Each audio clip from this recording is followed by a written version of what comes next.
Well, good evening. For those of you who don't know me, my name is Russell Newton, and I have the privilege of serving as the academic dean at the Faith Mission Bible College. One of my great passions is church history.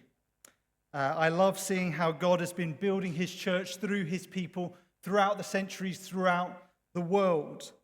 I find it instructive to learn from the past as we seek to faithfully follow and serve God today. And recently I've been revisiting the history of the Faith Mission Bible College. Over the past 129 years, God has graciously used FMBC to equip his people for lives of service around the world. As many of you will know, John George Govan founded the Faith Mission in 1886, but by 1893, he'd realized that in order for the mission to expand, it needed a training home.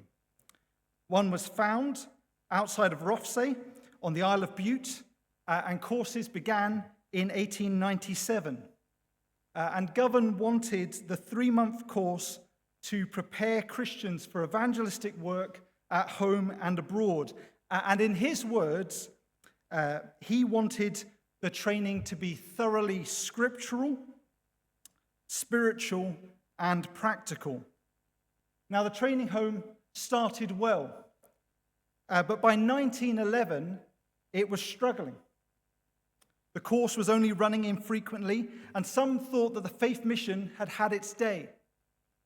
And so, as part of a wider shake-up, the training home was relocated to Edinburgh, first to Joppa in 1912 and then to Ravelston in 1913. And the course was extended from being 3 months to being a year. And a period of spiritual blessing followed that move as students met with God, which in turn reinvigorated the mission. But by the 1940s, amidst the Second World War, there was a decline in student numbers again. At this point, the training home was renamed as the Faith Mission Training Home and Bible College, and the course was extended to 2 years. By 1971, the standard training course was 3 years. And in 1984, after 4 days of prayer, it was decided that the remit of the college should be expanded to enable students who would appreciate the opportunity of gaining a recognized qualification, such as the diploma in theology, to do so. And by God's grace, the college flourished in the 80s and 90s. In 1986, the college moved to a larger premises in Gilmerton on the south side of Edinburgh, where it remains to this day. Now, it's fair to say that student numbers over the past decade or so have been far from booming. We've been at another low ebb in the history of the college. Now, that's not to say that we've not had some brilliant students. We have, and we do. You'll be hearing from some of them shortly. But we're discontent. We're discontent because we long to see more laborers equipped and sent out into the harvest fields. And as I've been reflecting on the history of the college, I've noticed 3 things. Firstly, the college has always had a consistent mission. Govan wanted the training home to prepare Christians for service at home and abroad, and that remains our desire today. We exist to equip passionate servants of Jesus Christ for evangelism, mission, and ministry wherever God leads them.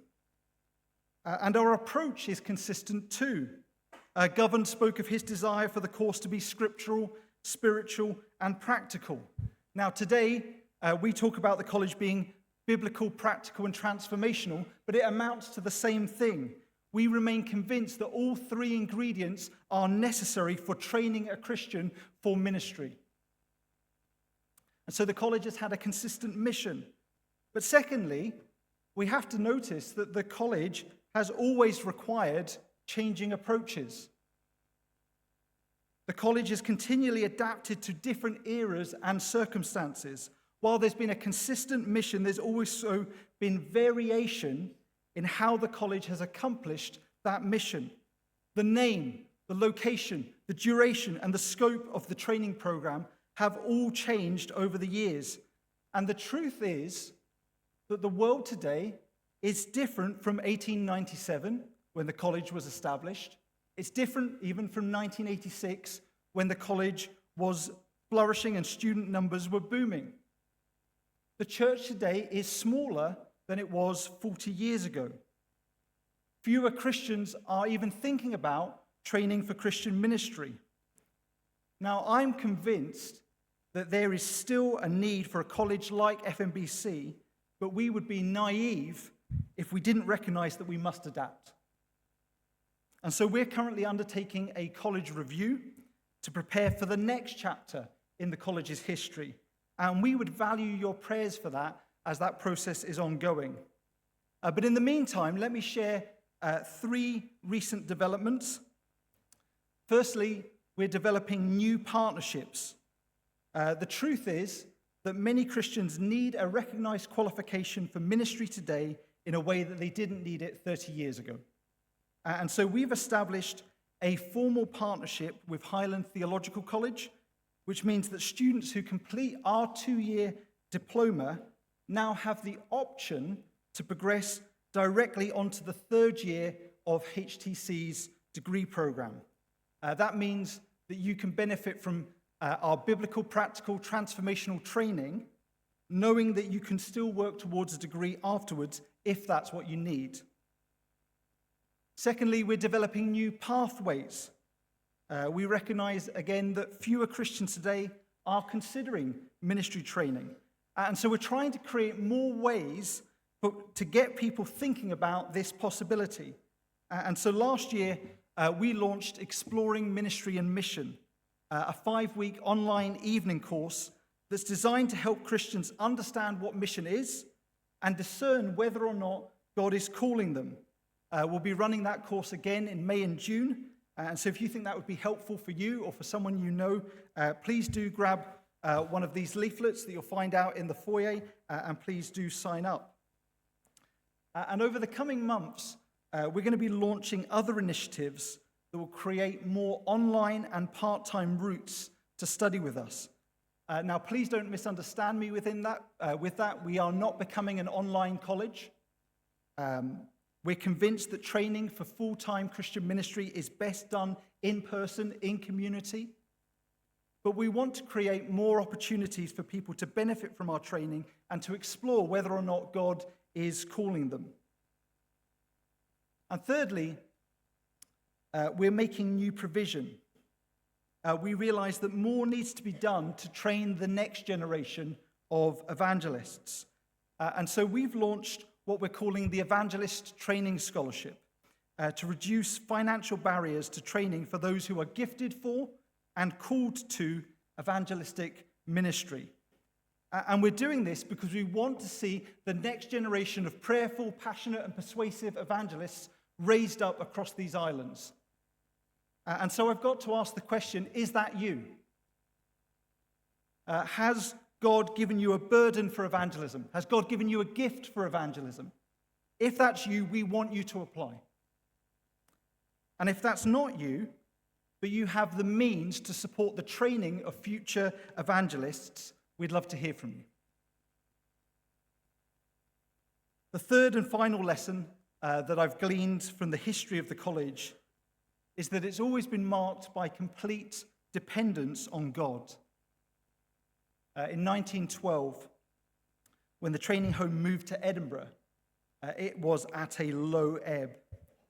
And yet soon after moving to Joppa, the students at the training home experienced God's blessing in a special way.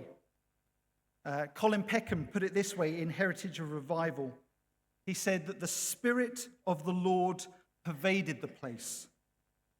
The effect of this was felt throughout the mission. Confidence was restored, and with it, new hope for the future. Wouldn't it be wonderful if God did it again? The theme of the convention this year is Revive Us Again.